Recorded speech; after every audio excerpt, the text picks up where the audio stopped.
Sesaat lagi kita ikuti kuliah 7 menit.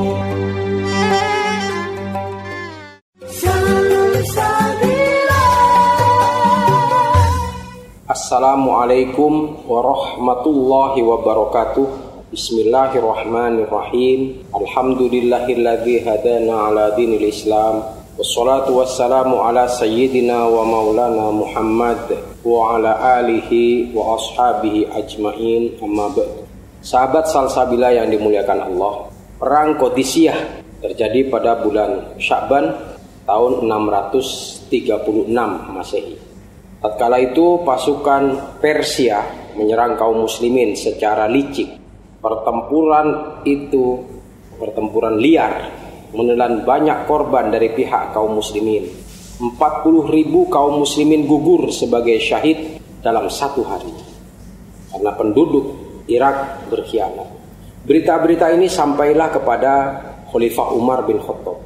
Kemudian beliau akan berangkat sendiri memimpin pasukan dan menyerahkan tanggung jawab pemerintahan untuk sementara diserahkan kepada Ali bin Abi Thalib.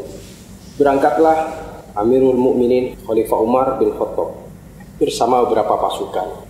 Belum jauh meninggalkan Madinah, Abdurrahman bin Auf mengusulkan agar khalifah tidak tepat karena akan sangat berbahaya bagi keselamatannya. Padahal Islam sedang menghadapi hari-harinya yang menentukan. Kemudian Khalifah Umar pun menyuruh kaum muslimin berkumpul untuk bermusyawarah.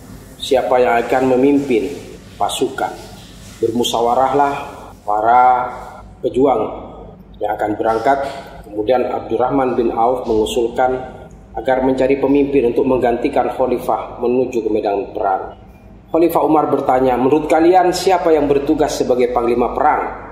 Mereka semua diam dan berpikir. Kemudian Abdurrahman bin Auf berkata, aku tahu orangnya. Siapa? Tanya Umar.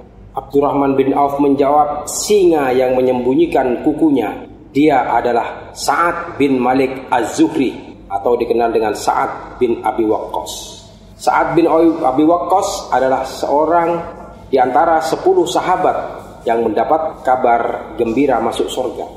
Dia dijuluki singa yang mencekeram dengan kukunya.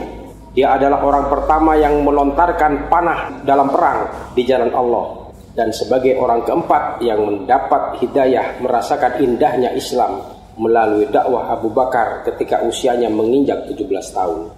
Saat termasuk seorang kesatria berkuda paling berani yang dimiliki oleh bangsa Arab dan kaum muslimin. Dia memiliki 2 senjata ampuh, yaitu panah dan doa. Jika dia memanah, pasti mengenai sasarannya.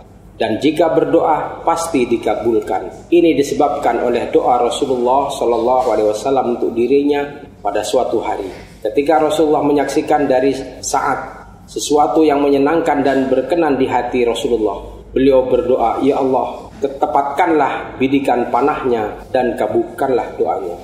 Kemudian dialah laki-laki yang dipilih oleh Khalifah Umar untuk memimpin pertempuran Al-Qadisiyah yang dahsyat itu. Juga kemudian Khalifah Umar menyerahkan panji Qadisiyah di tangan kanannya dan mengirimnya untuk menghalau pasukan Persia yang jumlahnya lebih dari 120.000 prajurit terlatih dengan senjata dan peralatan perang yang paling ditakuti dunia saat itu. Sebelum berangkat, Umar berwasiat, wahai Sa'ad bin Wahib, jangan engkau merasa bangga dengan kedudukanmu sebagai keponakan Rasulullah sekaligus sahabatnya. Sesungguhnya Allah tidak akan menghapus keburukan dengan keburukan, tetapi Dia akan menghapus keburukan dengan kebaikan. Sesungguhnya tidak ada manfaatnya berbangga dengan keturunan di sisi Allah kecuali dengan kepatuhan yang tulus kepadanya. Sahabat Salsabila yang dimuliakan Allah, kita belajar dari peristiwa perang Al-Qadisiyah. Yang pertama yaitu yakinlah, bila kita selalu dalam kebenaran, maka hal itu akan dapat menghilangkan kesusahan. Sebab orang yang selalu dalam kebenaran akan selalu bersama Allah. Yang kedua, Umar menyebutkan bahwa jalan menuju kebaikan adalah kesabaran. Karena jalan menuju kesabaran kepada kebaikan tidak dibentangkan dengan kelemahan, tetapi kesabaran adalah sebuah jalan yang terjal dan berat yang perjalanannya membutuhkan perjuangan yang hebat dan panjang pula.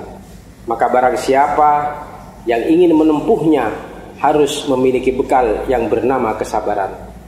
Jika tidak, dia akan berhenti di jalan dan tersesat. Khalifah Umar juga menyebutkan bahwa takut kepada Allah dapat diraih dengan ketaatan kepadanya dan menjauhi kemaksiatan. Kemudian Khalifah Umar menjelaskan bahwa sesuatu yang dapat mendorong kepada ketaatan adalah benci dunia dan cinta akhirat. Sedangkan hal yang mendorong kepada maksiat adalah cinta dunia dan benci akhirat.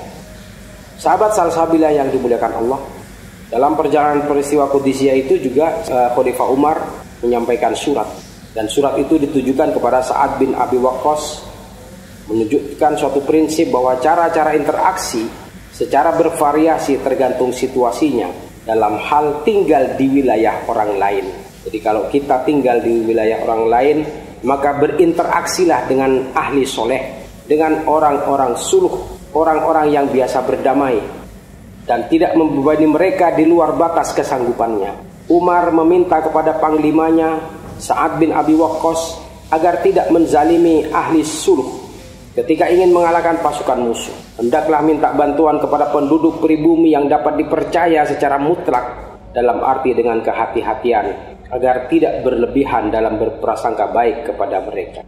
Yang kelima, prinsip yang dapat diteladani dari surat Khalifah Umar adalah meletakkan orang sesuai dengan kapasitasnya, dengan anggapan bahwa misi pengumpulan informasi tentang musuh bukan untuk menyerangnya. Jika diperkirakan untuk berjaga-jaga seandainya pasukan muslimin belum mau berperang. Oleh karena itu, pasukan muslim harus menahan diri setelah mendapatkan kesempatan, karena untuk lebih berhati-hati. Sahabat salsabilah yang dimuliakan Allah, betapa hebatnya kalau kita melakukan perjalanan atau tinggal di wilayah orang, maka yang dicari pertama kali adalah orang-orang soleh, orang-orang baik, dan orang-orang yang biasa berdamai. Mintalah nasihat yang terbaik dan berdamailah, dan jangan membuat mereka sulit. Semoga hijrah kita dimanapun kita berada, memohon kepada Allah perlindungan dan keselamatan. Tinggal di luar negeri atau tinggal di daerah orang lain, jangan memikirkan senangnya, tetapi ketahuilah bahwa kita akan sakit. Di luar negeri kita akan sakit, atau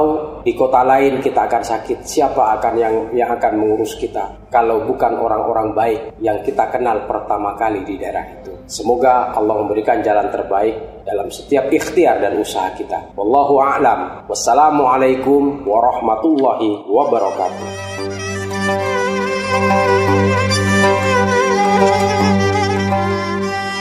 Demikian telah kita ikuti kuliah 7 menit